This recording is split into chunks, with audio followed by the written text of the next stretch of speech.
Come have a quick lunch with me at Yaya's for some Asian-inspired street food and some love on Universal Orlando, one of my favorite places in the entire world. I love their style and their take on flavors. Those chairs right there at the sushi bar are absolutely awesome. So for now, I ordered the curry puffs, and while we wait for those to arrive, I want to talk to you about Universal Orlando. I'm a theme park nerd, but I'm not someone who grew up visiting the parks like as a kid with fond memories of shared moments. Like, I lived vicariously through vlogs, through the experiences of these creators, and just lived vicariously through their magic and diligently took notes on their theme park tips while I just dreamed of going into these parks. My cocktail has arrived. This is called the Miss Stephanie. I thought it was very fitting, and it is made with a honey habanero moonshine. So it's like tangy, slightly smoky, and spicy. It's so much flavor just packed into one drink, and it's so, so good. Cheers. The first time I entered a Universal park, I was actually only 10, but I remember riding the escalator down to like that lower level in Universal Studios Hollywood back when like Jurassic Park was the newest IP. But I still remember how cool the Studio Backlot tour was and how it made me just ask, like, how is this possible? How are people creating these kinds of experiences that legitimately can put some fear into you, like, oh my gosh, that gas truck is actually going to hit me? Like, it's just it's incredible, and it's really awe-inspiring. It took decades before I was able to set foot in Universal property again, and when I did, it blew my mind. It was in 2021, and I knew the fan favorites like Men in Black and Transformers, and like the OG ET was going to be there, complete with smell and all. But like, I still remembered that from Universal Studios to Hollywood. But I have to say that like nowadays, the things that the stunt performers are doing on the Born Stuntacular every day, it's something we rarely miss. In fact, last December, my 17-year-old was like, we have to hit that show. Like, we have to. My app has come.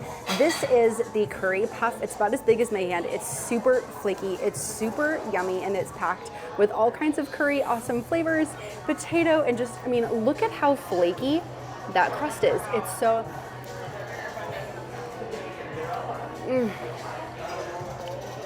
perfection. I've been fortunate enough to go quite frequently in the past few years, and it's really interesting because people think that like the magic and the wonder that like ooh and awe, like when you first see an area, it like diminishes because you've been multiple times.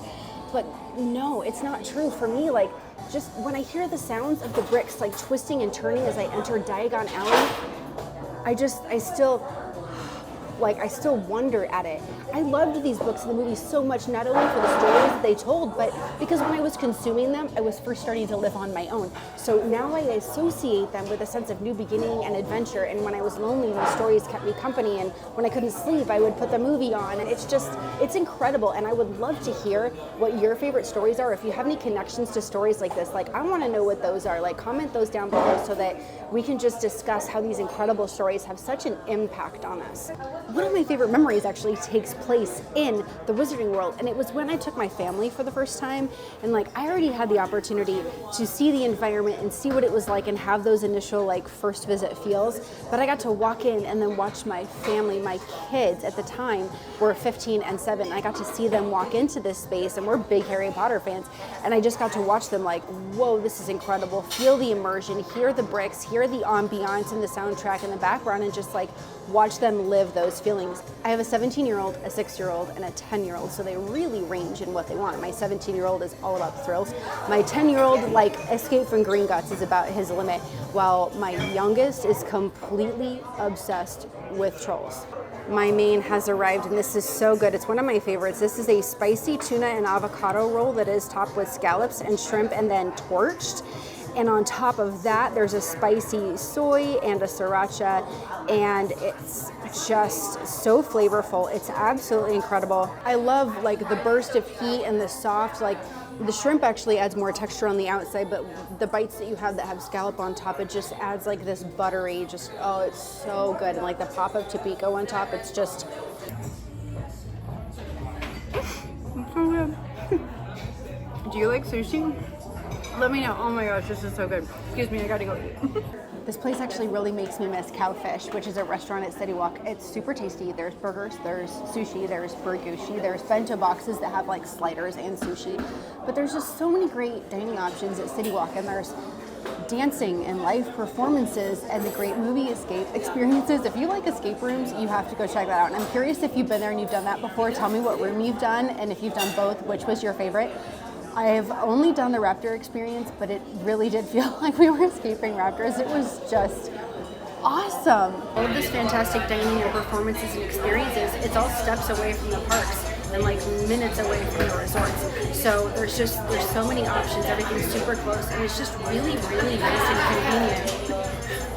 One second. My server interrupted me and he was like, sorry, I'm just a really big Harry Potter fan and I love Jurassic Park. And it was just like, me being me, I delved in and was like, have you been to Universal? Let's talk about it. I want to know all your stories. And he's like, no, we haven't been yet, but we want to go. And then of course it was me unloading like all the tips and how, you know, you need to get a 3-park pass and you need to get a park to park kind of ticket so that you can ride the Hogwarts Express, because it's immersive and a nice relax, and it has 2 different versions. So when you go from Diagon Alley to Hogsmeade, it's one thing. And then when you go from Hogsmeade back to Diagon Alley, it's another. And just like, yeah, it's great to save money, but I can't tell you how many people I've seen at the kiosks outside of the Hogwarts Express upgrading their ticket to the park to park ticket because they realize they can't experience that. And it's one of the biggest things that I don't want people to miss out on. Yeah, I went off about that and I was like, stay at this resort. And when you go into Islands of Adventure, you have to go right because Seuss Landing should never be missed. I want people to experience those kinds of things. I want people to be able to enjoy that, you know, whether it's with their best friend or their partner or by themselves. I do a lot of trips by myself and I love it. I consider it my self-care.